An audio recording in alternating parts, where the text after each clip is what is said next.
Studio Ekangar सराय। हमारा छोड़ के चल गेली गे सोना मागे, हमारा छोड़ के चल गेली भातरे आवा सुतताऊ पलंगिया पर तोरा खड़ी में धनमा कुटतराऊ तोरा भातारा रतिया रात भर धनमा कुटतराऊ। हमारा छोड़ के चल गेली भातरे आवा सुतताऊ पलंगिया पर तोरा खड़ी में धनमा कुटतराऊ तोरा भातारा रतिया रात भर धनमा कुटतराऊ।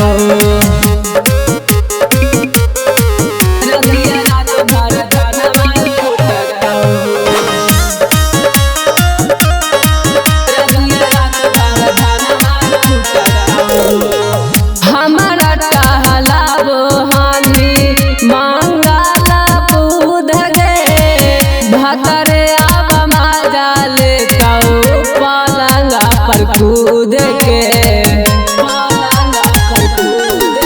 आगे एको दिन करो हकी फोन में से जवा खोजी दिल का दूल्हा पापा दे के दहे जवा। हमारा जब नहीं देनी नहीं ता भातरे मजा लूटतराऊ पलंगिया पर तोरा खड़ी में धनमा कुटतराऊ तोरा भातारा रतिया रात भर धनमा कुटतराऊ।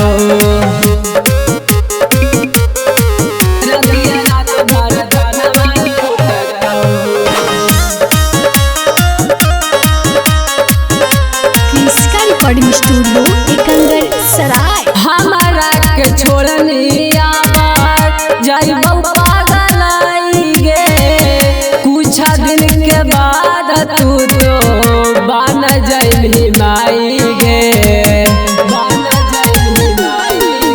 आगे अपना औकात दिखाई देना गे हमर बचपन के प्यार तू भुलाई गे ना गे। राबिया रौसाना के करमया फुटताऊ पलंगिया पर तोरा खड़ी में धनमा कुटतराऊ तोरा भातारा रतिया रात भर धनमा कुटतराऊ। इसका रिकॉर्डिंग स्टूडियो एकंगर सराय।